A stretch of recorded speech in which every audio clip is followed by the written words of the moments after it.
원숭이도 나무에서 떨어질 때가 있죠. 세계적인 투자 기재들이 땅을 치고 후회한 일이 있었습니다. 때는 바야흐로 2006년 오마이 현인 워런 버핏은 대한민국의 어떤 기업을 매수했습니다. 경인은 철강 회사라고 표현하며 큰 애정을 보였지만 이 철강이라는 키워드가 생각보다 약했던 걸까요? 2006년 이 기업의 주가는 19만 원대였습니다. 그리고 8년이라는 시간이 흐른 2014년 언론 매체를 통해서 워런 버핏은 이 기업의 주식을 팔았다는 보도가 나왔습니다. 당시 주가는 30만 원대. 40% 정도 이상의 수익을 보였지만 연간 10%의 수익률을 지향하는 워런 버핏의 입장에서는 그 명성에 어울리진 않죠. 복리의 개념과 배당까지 합치면 말이죠. 근데 이보다 조금 더 아쉬운 투자가 한 분도 계셨습니다. 그의 절친이시죠. 찰리 멍거는 2010년도에 이 기업에 투자를 했습니다. 12년이라는 시간을 투자해서 2022년도에 이 기업의 주식을 매도를 했다는 똑같은 보도가 나왔습니다. 아쉽게도 거의 반토막이 났습니다. 2023년도에 이 기업의 주가는 하늘 높은 줄 모르고 고공행진. 이제 아마 이 전설의 투자가분들이 다시 이 기업을 매수하기는 힘들겠죠. 세계적 투자 기재들의 씁쓸함을 안겨준 회사.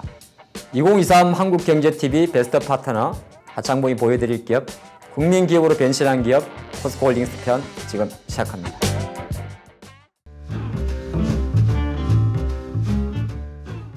포스코홀딩스 1968년 4월 1일생입니다. 한국, 뉴욕, 도쿄, 런던에 상장되어 있죠. 그리고 23년도 기준으로 세계 5위, 자산규모 132조를 자랑합니다. 포스코홀딩스는 2022년을 기점으로 새로운 길을 걷게 됩니다. 바야흐로 21년 12월 달에 포스코홀딩스는 지주회사 전환체제를 선포하게 됩니다. 현재 사업회사 성격의 포스코홀딩스, 그리고 과거 50년 동안 알고 있던 바로 포항제철의 철강회사는 물적 분할을 단행하게 되죠. 이듬해 22년 3월 달에 공식적으로 현 포스코홀딩스는 출범했습니다. 2024년도 포스코홀딩스는 새로운 수장을 맞이하게 됩니다. 현 지주회사 포스코홀딩스를 최근 5년 동안 이끌었던 최정호 회장은 24년도 3월 8일자로 임기가 만료됩니다. 여기서 잠깐 포스코홀딩스 회장의 길을 한번 살펴보겠습니다. 박태준 회장의 창립 이후 그동안 포스코홀딩스의 회장은 본사 직원 출신으로 구성되어 있습니다. 그리고 24년도에는 과연 어떤 분이 포스코홀딩스의 수장이 될지 많은 관심이 가고 있습니다. 근데 여기 한 가지 우리가 체크해야 될 복병이 있습니다. 23년도 연말 기준으로 포스코홀딩스의 지배구조를 보게 되면 사실상 의결권을 많이 갖고 있는 국민연금은 현 최정호 체제를 반대하고 있습니다. 근데 여기서 한 가지 재미난 현상이 있습니다. 과거 포스코홀딩스는 2022년 지주사 전환체제 전에 무려 외국인 지분율이 50%가 넘었습니다. 말이 한국 기업이지 사실상 외국 기업이었던 거죠. 근데 아이러니하게도 2023년도에 그 50%가 넘던 외국인 지분율이 1년 만에 반토막이 납니다. 과연 어떤 일이 있었던 걸까요? 23년도에 포스코홀딩스는 과거 2007년 이후 가장 화려한 주가를 보였음에도 말이죠. 당시 23년도에 외국인은 한국에서 2개의 주식을 가장 많이 사고 팔았습니다. 10조가 넘는 금액을 샀고 10조가 넘는 금액을 팔았습니다. 하나가 삼성전자고 하나가 바로 포스코홀딩스였습니다. 그러다 보니 어느 정도 국민연금의 의결권에 대한 지배력이 높아진 건 사실이지만 이제는 외국계 지분율이 27% 정도 수준이기 때문에 사실상 지주사 포스코홀딩스 이후 국민기업으로 출범한 상황입니다. 자, 그러면 지금부터 포스코홀딩스를 낱낱이 보겠습니다. 자, 무슨 사업 구조부터 보게 되면요. 총 7개의 사업 비즈니스를 갖고 있습니다. 철강, 2차전지, 리튬, 수소, 에너지, 건축, 바이오입니다. 여기서 우리가 가장 신포스코홀딩스에서 주목하는 기업이 바로 2차전지가 되는 거죠. 한 가지씩 보도록 하겠습니다. 첫 번째 살펴볼 것은 철강이죠. 국내 그리고 해외. 해외에는 13개의 거점이 있습니다. 근데 그냥 철강만 말하면 재미가 없죠. 포스코의 철강에서 우리가 한 가지 꼭 짚고 가야 될 게 있습니다. 탄소 중립 2050. 탄소 중립이라는 것은 지구온난화의 주법, 이산화탄소의 배출량을 줄이자는 글로벌 공조 운동입니다. 한때 우리나라는 ESG라는 단어가 화두가 됐습니다. 바로 첫 번째 E죠. 탄소 중립 2050을 위해서 3단계로 구간을 해놨습니다. 2030년까지 그리고 40년, 50년까지.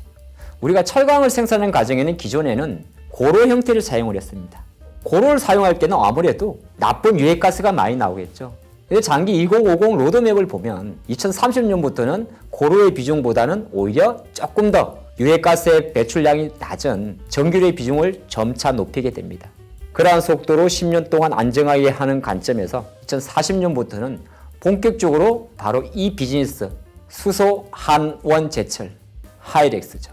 우리는 이를 통해서 포스코홀딩스가 과거 굴뚝 산업에서 ESG로 변모하는 확실한 그림을 확인해 볼 필요가 있을 것 같습니다. 포스코홀딩스는 지금 화면과 마찬가지로 리튬, 니켈, 그리고 중간 재료수의 전구체, 여기에 양극재, 음극재 모든 밸류체인을 갖춘 국내 유일의 기업입니다. 지금의 포스코홀딩스에 대한 기대감을 높여주는 것이 바로 2018년도 포스코홀딩스는 아르헨티나 염호에 투자를 하게 됩니다. 그리고 호주 광산까지도 투자를 하게 되죠. 2020년 이후 글로벌 경제는 자원의 무기화가 가장 화두로 오릅니다. 원자재를 먼저 확보하는 국가와 기업이 경쟁력을 갖는 구조가 되는 거죠. 포스코홀딩스는 바로 이러한 부분을 가장 먼저 이룬 기업이고 국내 많은 기업들이 함께 지켜봐야 할 자원 무기화의 첫 번째 교두보 역할을 할 것입니다. 자, 그러면 2차 전지 소재의 가장 중요한 양극재, 음극재의 포스코홀딩스의 비즈니스는 과연 어떠한 밸류체인과 어떠한 규모를 갖고 있는지 보도록 하겠습니다. 2차 전지에서 가장 중요한 게 양극재죠. 2차 전지 소재는 양극재, 음극재, 분리막, 전해액으로 구성되어 있습니다. 그 구성의 원가의 30%가 넘는 게 바로 양극재인데요. 포스코홀딩스는 국내 기준으로 총 5개의 공장을 가동 중입니다. 가장 큰 2개가 포항과 강양이죠. 연간 10만 톤 규모를 자랑하고 앞으로도 그 캐파 자체는 커질 겁니다. 그리고 여기서 우리가 포스코홀딩스를 이야기할 때 꼭 빼놓을 수 없는 게 하나 있는데 그건 바로 국내 유일의 음극재를 생산하는 소재 기업이라는 겁니다. 물론 양극재에 비해서는 규모는 작습니다. 하지만 2차 전지 산업 자체가 커지면 커질수록 오히려 음극재의 역할도 높아지게 됩니다. 전기차, ESS, UAM 모든 게 말이죠. 결정적으로 배터리는 원가를 낮추면서 성능을 높이는 데 포커스를 맞출 수밖에 없습니다. 여기서 가장 중요하게 작용하는 것이 바로 음극재의 성능 향상입니다. 현재 음극재는 흑인을 이용한 음극재를 만들고 있습니다. 하지만 이것보다 조금 더 고성능 음극재를 위해서 필요한 것은 바로 실리콘 음극재로의 전환인데요. 포스코홀딩스의 장기 로드맵에는 바로 최종적인 목표 이 실리콘 음극재를 위한 투자와 진행도 함께하고 있습니다. 자, 우리가 포스코에서 주목하는 또 하나의 잊지 말아야 할 기업의 성장 스토리가 있습니다. 2차 전지 산업이 그린 에너지를 위한 하나의 큰 틀이라면 오히려 더 광범위한 사업이 하나 있습니다. 그건 바로 수소 비즈니스입니다.